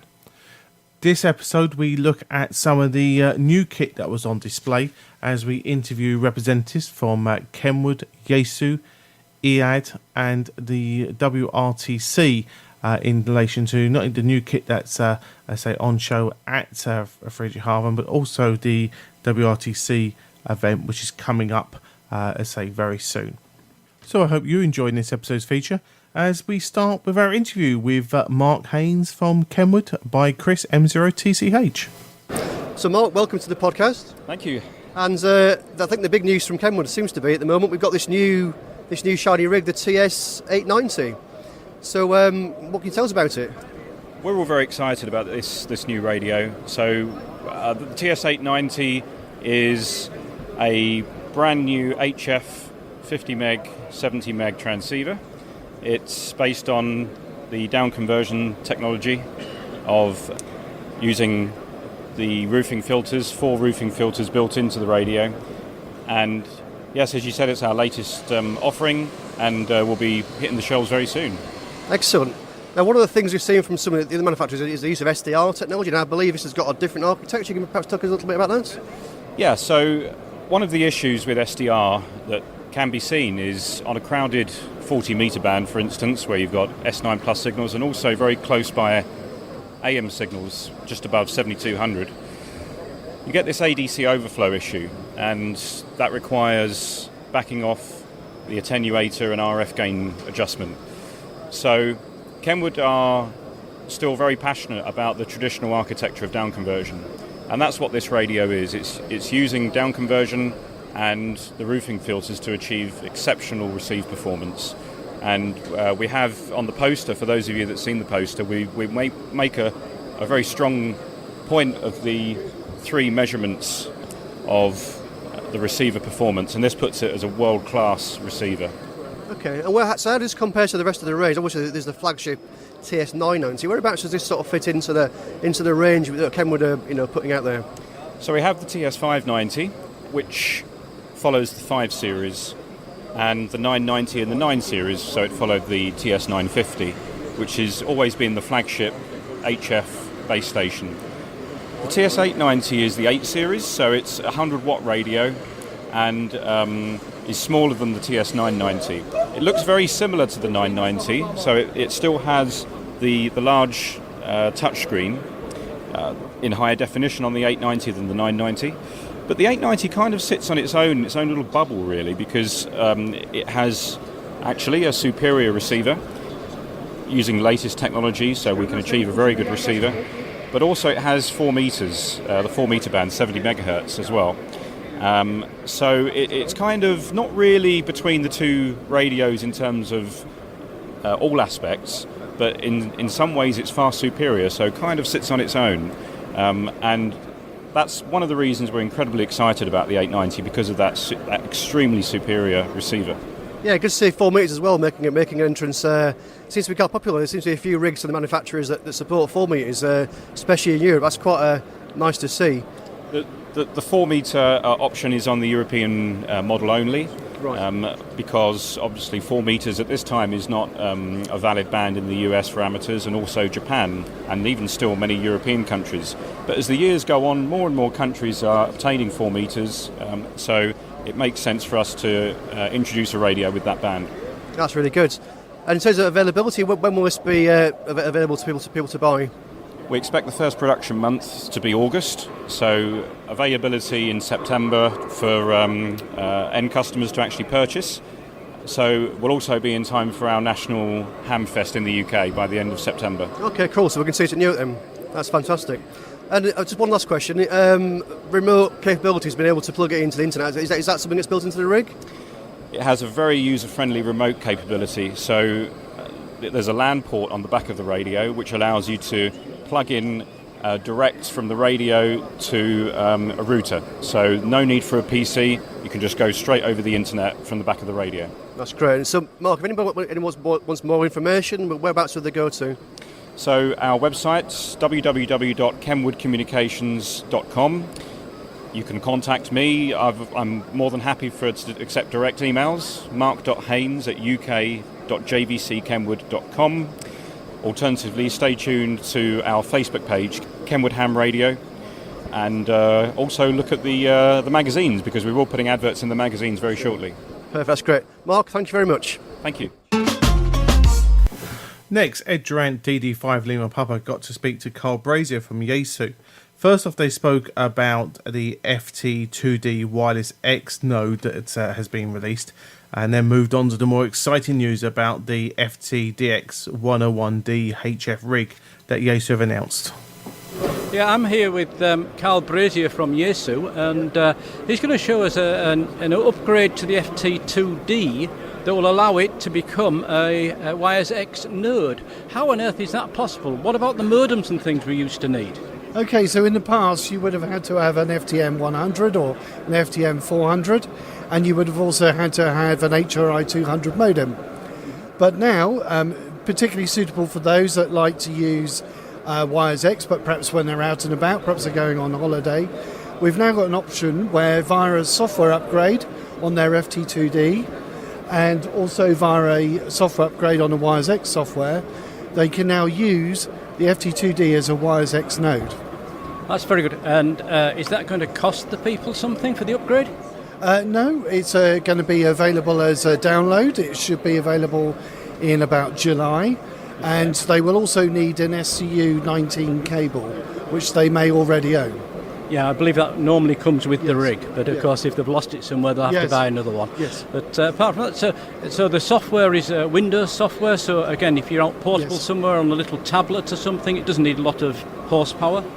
No, that's right. It runs, in fact, in this example, we've got it running on an older machine to show it actually runs well.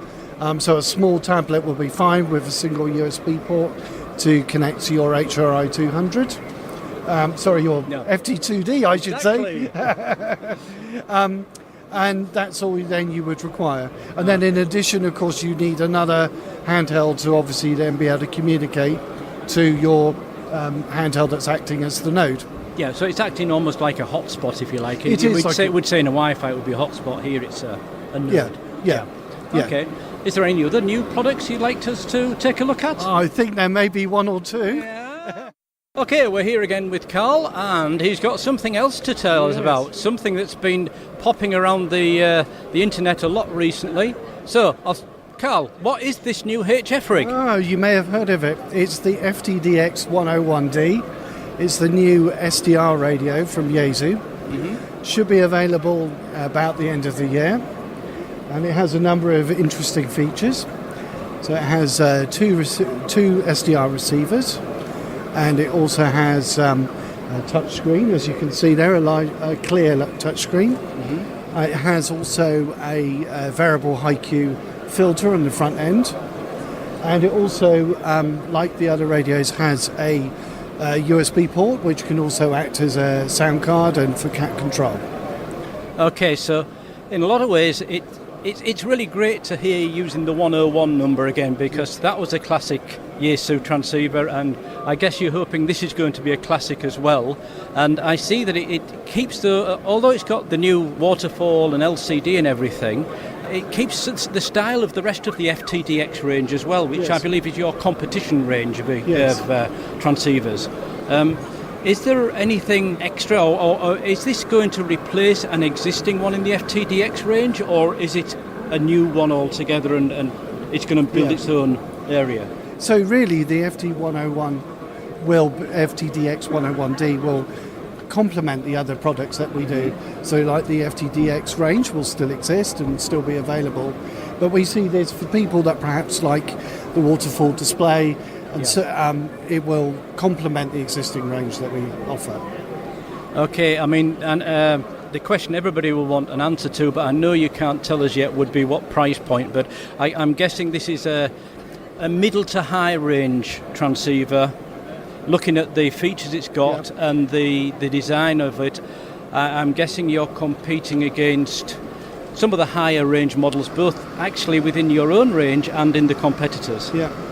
So really, it'll be a good price, a realistic price for where it's going to be in the product range. Okay, well that's going to be a surprise. We'll have to wait for towards the end of the year. Yes. And are you going to get one yourself? I may do. I certainly would like to try one, yes. It's certainly the candy here at Friedrichshafen. Everybody's coming, and in fact we have to keep the interview short because there's so many people trying to get to look at this new rig from Yaesu. So thank you very much for the interview, Carl, and thanks for letting us have a look. And all the best with the marketing of it, and maybe next year we'll be coming back and you'll be saying, well, that went very, very well, and now we have the next one. Yes. We'll have to see. Okay. Thank you very much. Thank you. Keep your amateur ham radio podcast advert free by donating less than a length of coax. Visit www.icqpodcast.com/donate now. For all the news, links and information, visit www.icqpodcast.com. Well, I'm sure many of you will agree with me, one of the great reasons for going to a Hamfest or a show, particularly like Ham Radio 2018, is the opportunity not only to meet up with friends and colleagues you may not have seen for months, but obviously spoken to on the air, etc., but also to come across new company and new products that you may not have heard of before. We stumbled across a company called ELAD, or ALAD, depending upon how you pronounce it. The gentleman Franco behind the company is quite happy with either pronunciation that you may wish to use. And we spoke to this Italian company about their SDR radio range, and really just to get an understand, hopefully to pass on to you guys as well, about what this company are doing out of Italy. Okay, so we're here at Friedrichshafen Amateur Radio, Ham Radio 2018, and we're joined by Franco from ELAD. Franco's call sign is India Uniform 3, Alpha Delta Lima. Welcome, Franco. Thank you. And you've got a range of products here from your company. Perhaps you can talk us through what you've got.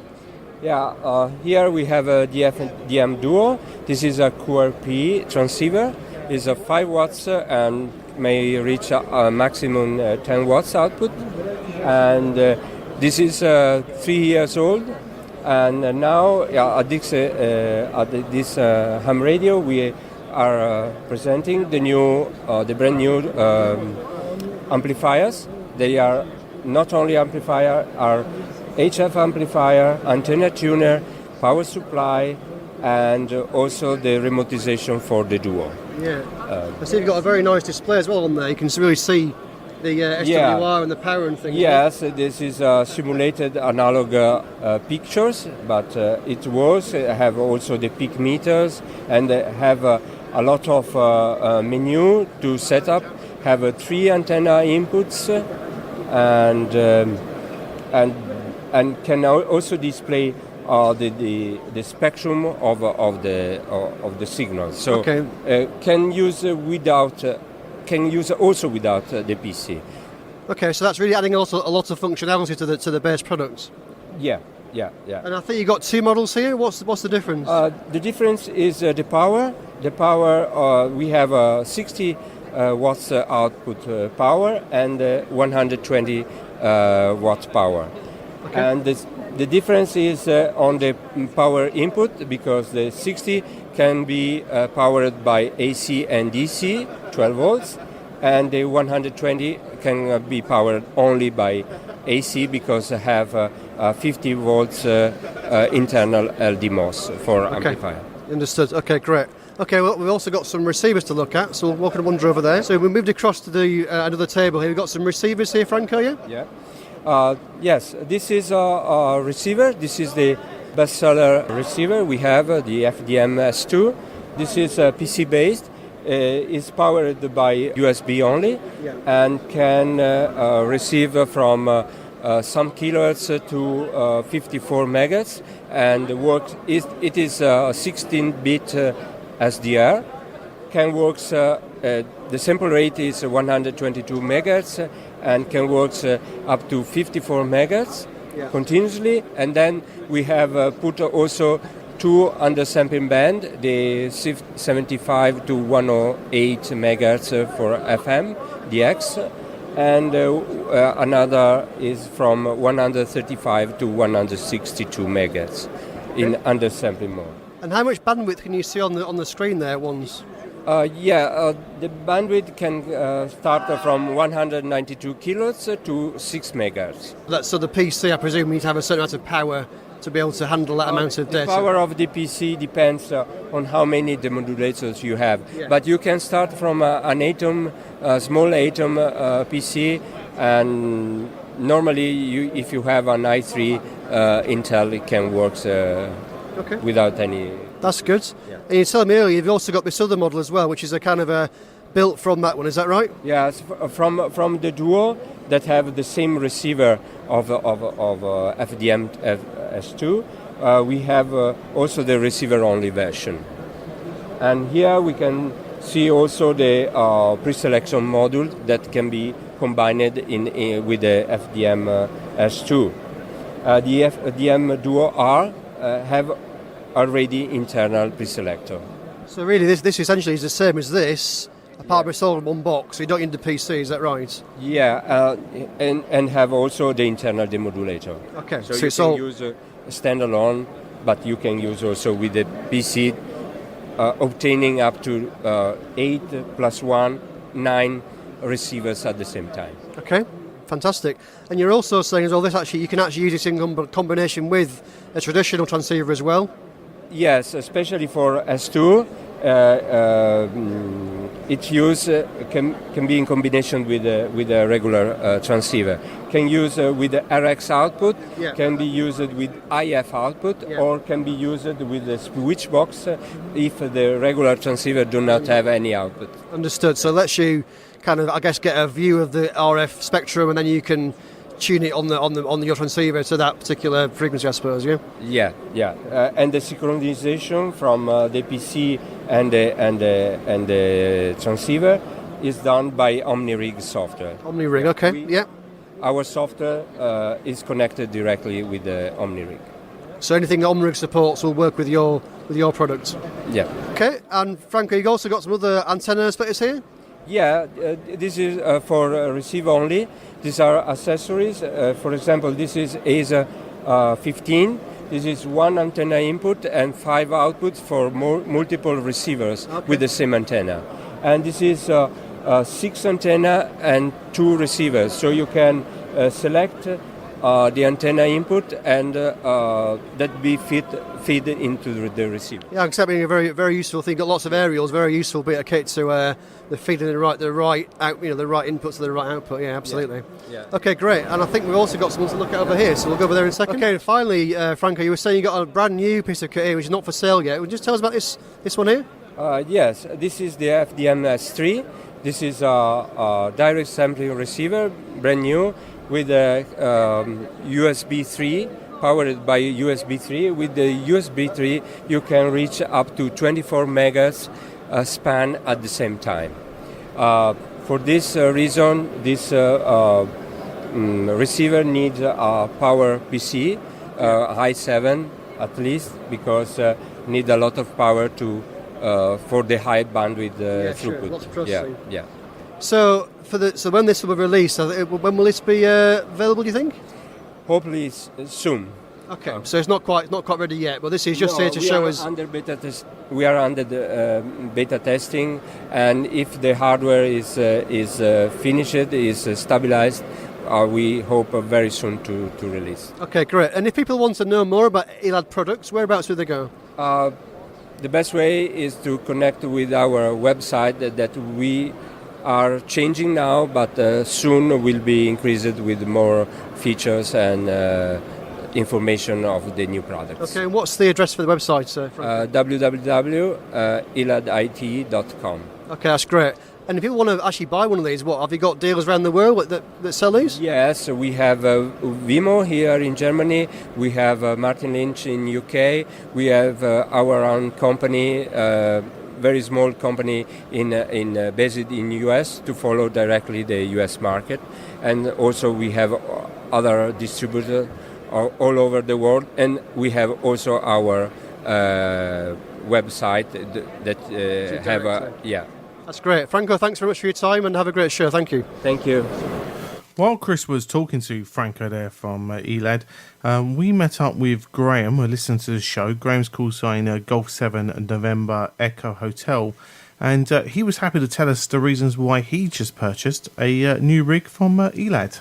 Hi Graham, so I believe you've recently bought one of these products, so perhaps you can tell us all about it. Yeah, I certainly have, Chris. I wanted a radio, a transceiver, to go full SDR in the shack, and so something that would operate standalone. I could take out portable, easily fits in the bag, and I could operate the radio on a minimal power pack. I've just recently sold an Elecraft K3, which I built up about 2 or 3 years ago, and an excellent radio it is. I had hours of enjoyment out of it, but I wanted to go to the full SDR experience. Later on in the year, I'll be buying one of the 120 watt linear amplifiers to go with the FTM Duo to just complete the shack setup at home. So I have interest. I mean, obviously there's a few products in the market now that are SDRs. What was it about this one in particular that attracted you? I've looked at a few products with various other companies. I like the ELAD. I only came across them a few months ago, but I like the build quality in all the products that I've seen, and they're certainly a lot more cost effective than other products on the market that do the same job. Okay, that's great. And actually, Franco was just showing us the linear amplifier.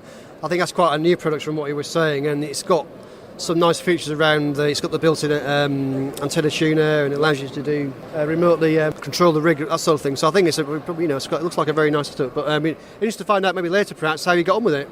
Yes, certainly. I'll have to keep in touch, and I do a lot of data modes, FT8, JT65.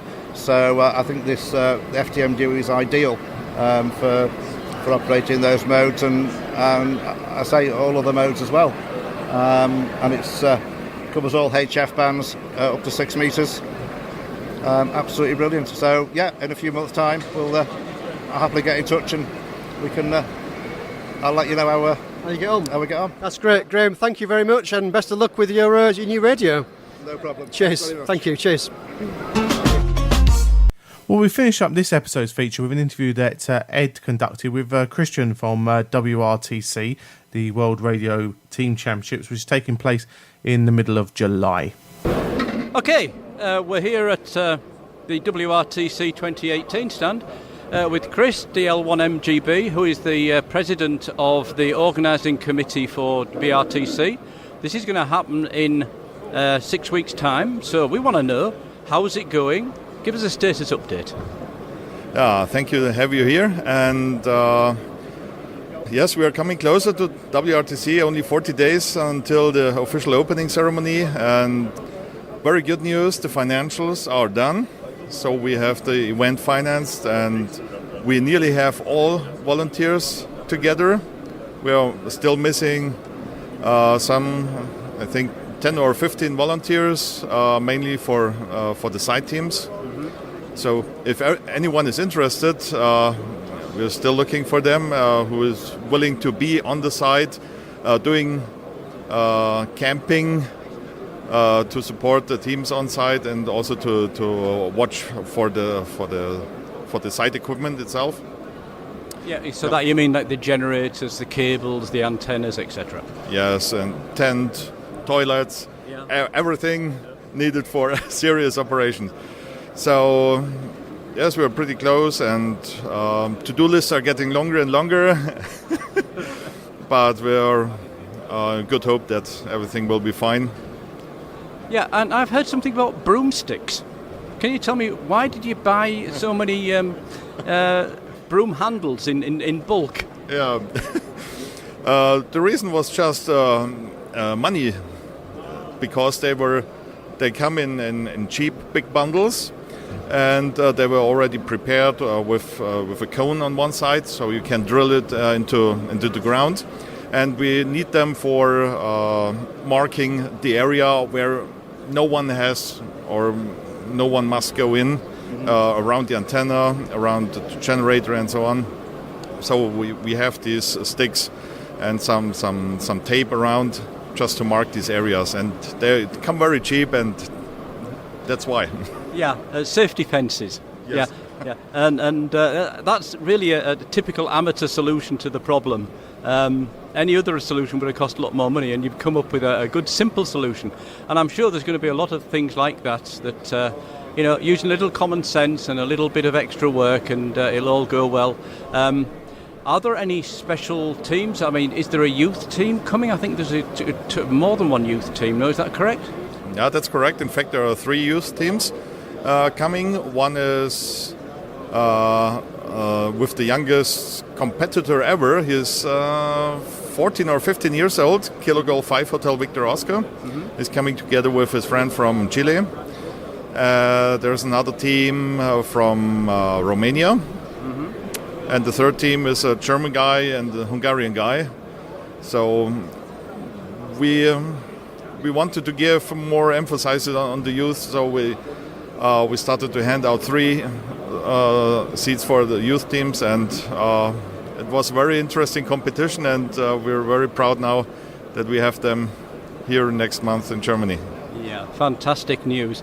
It's always good to support the youth in amateur radio, and especially in what I've started calling the Amateur Radio World Cup, because this is really the top event of the best contesters in the world, to find out who is the best pair of contesters in the world. So, okay, let's be a little bit nationalist about this. How are the German teams doing? Do they stand a chance this year? Because they've done fairly well in previous years. Yes, they're working really hard on the preparations, so it doesn't look like the main favorite, Manfred, DJ5MW.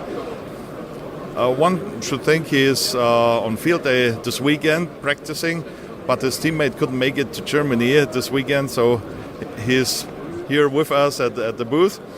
But the others are preparing very hard, and yes, there's a kind of pressure on these teams to have the WRTC in their own country and to do as best as they can. Yeah, that's great. And I also want to add that I've heard over the last couple of weeks there's going to be an online scoreboard that everybody around the world can watch how the teams are doing during the contest. And that's also going to be in the main hotel, I believe. Yes, we will have the online scoreboard, or each station has connected a so-called score collecting computer, which is collecting the scores from the teams, sending it to the main server, and there you can watch the scores of each team online. But we also plan to have live streaming of the opening and closing ceremony offered through internet, and we also plan to have a WRTC TV every day for some minutes, a daily update what's happening in Wittenberg. Yeah, and you can see, I think all our viewers can see, there's an awful lot goes into the organisation of this, and I personally like to say thanks to Chris and all of the organising team. Now, Chris, if some people still want to volunteer, because you said you're still looking for maybe 10 or a dozen extra volunteers to work on the actual contest sites, how do they get in touch? Do they do it through the website? Either through the website, in English it's volunteer.wrtc.de, or in German Helfer, HELFER.WRTC2018.de, or just write an email to our volunteer manager. It's Axel, Delta Lima 6 Kilo Victor Alpha. So he is DL6 KVA at WRTC2018.de. So he is managing all the volunteers where they're allocated. Where they're located, and he has the best overview over all volunteers. Great. So we're just going to say keep watching the WRTC 2018 website, and obviously during the contest, if you can't get to Germany, you can keep in touch with what's happening there through the daily reports and also through the scores ongoing during the actual contest. Thank you very much, Chris. Ed, thank you very much, and have a great show, and see you next month. Yep, I'll be there helping as well. Okay, cheers everybody. Well, everyone, I hope you enjoyed the start of our interviews from our feature there at Friedrichshafen. We've got there, obviously, the Kenwood and the Yaesu announcement. Certainly, ELAD are an interesting company, and I'm not sure if any of you guys have come across them before, but certainly I hope you enjoyed that. And WRTC coming up in a few weeks, so hopefully it gave you a flavour of what the guys will be doing there, and hopefully you might be listening out for that contest that's happening there in Germany. As always, we'd like to thank our donors that keep the show advert free, and Nicholas Wood, along with the monthly and annual subscription donors, helped us out with this episode. So thank you very much, Nicholas, for doing that for us. Okay, Smurf, so you were missed at Friedrichshafen. A lot of people are asking where you were. So I say we'll have to get you there again sometime soon. But I know you were there last year and there previously in 2015, wasn't you? So I know you've been there a couple of times the last few years, but you were missed. So we'll have to get you out and about again in the near future. So you're going to let me out the box then, are you? All right, well, I did threaten I'd put you in a home and left you in a gibbering wreck, but, I think people were a bit worried about that, so I had to tell them I was only joking. We'll have to find a way. I know we're definitely doing UK Hamfest at the end of September. You and I will both be there, along with Martin, Chris, Edmund, and Ed will be floating around as well, so there'll be quite a few of us there. And as always, we're always planning on other things as well, so we'll let you guys know in due course. Yeah, well, I think the important thing is, I didn't get out to Friedrichshafen. Bit of a shame. Would have liked to have come, but this year things didn't work out that way for me. But the good thing about it, Colin, is the podcast is bigger than the individual.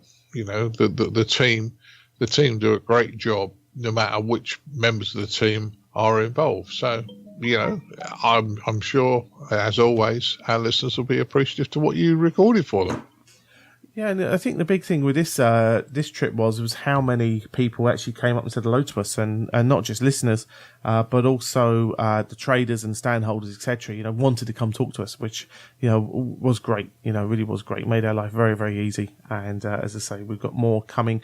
We're going to release an extra episode next week, and also then following up afterwards from there. And there'll be YouTube video as well on the YouTube channel, which is youtube.com/ICQ podcast. And you can check out that video there. Make sure you subscribe as well, guys, so you're kept up to date with what we're doing on that channel as well. So there'll be some additional stuff there for you to enjoy. Okay, mailbag time. So there was a couple of longer ones came in, but we're going to hold them off because it's a bit of a long show this episode, so we haven't forgotten about you. But you certainly did generate some interest in relation to stubbies and stubby holders, etc. So lots of people getting in touch with us and suggesting that they're not called they're not called stubbies, they're stubby holders, and the stubby is the small bottle of beer that goes in them. So we're gratefully corrected, as they say. And I know we bumped into Phil in Germany, and more stubbies holders were handed out, and we very quickly utilised them as quickly as we could. Unfortunately, though, not for beer. We only had bottles of Sprite to fill them with, so we were certainly using them for that. But I wonder if your stubby holders already got some use. Oh, mine has, and your mum has as well. Your mum's got one. Phil gave me a couple, and when I came home, your mum said, the blue one's mine. I thought, I'm not going to pick that fight. But no, she appreciated it. And we've used them, so they're very, very good. And in fairness, maybe I misinterpreted what Phil called them, but I thought Phil called them a stubby. But never mind. If it generated some interest and some chat, then great. Yeah. Now in the States, Bill Boyer, Kilo Foxtrot 5 Foxtrot India Echo tells us they're called a koozie, I think it's pronounced. So I will check that out for you on my upcoming travels and see if I can find any koozies in the States. As I say, and he says typically it's a short beer bottle. A stubby is typically a short beer bottle versus the normal long neck bottle. But I think the trick is you drink down the long neck part of the bottle to get it into the koozie or the stubby holder area to keep that bit of beer cold. That's what I'm going with anyway. Sounds reasonable to me. True. Right, guys, let's wrap up this show for you. So, as always, we'd like you to consider us. Visit icqpodcast.com/donate. Your donations keep the show advert free, which I'm sure you greatly appreciate. As I say, website, obviously, icqpodcast.com for all your links, news, and information. The Facebook group, Twitter handles, at M1MRB for Martin and at Colin Butler for me. We'd like to thank Chris, Mike 0 Tango Charlie Hotel, Martin Mike 0 Sierra Golf Lima, Dan Romanchik Kilo Bravo 6 November uniform, and Ed DD5 Lima Papa for taking part in the round table. As I say, and that I think just about wraps things up. Oh, apart from that very important thing, hopefully you've been to the shops then, brought some chocolate biscuits because it's time for you to put the kettle on. It certainly is time for me to put the kettle on, and we'll do that shortly because Mrs. B will be in and we'll find her a chocolate biscuit and a cup of tea. But this episode's news, it was quite lively, Colin, and we had to drop a couple of news stories because although we went an hour and 10 minutes, we'd have gone 2 hours, no problem. So, and that would have made you pulling your hair out on that one. But hopefully our listeners enjoyed it. So, from my point of view, all that's left for me to do is say 73s, guys. Now, 73s, guys. We'll do it all in a fortnight's time. Look after yourself.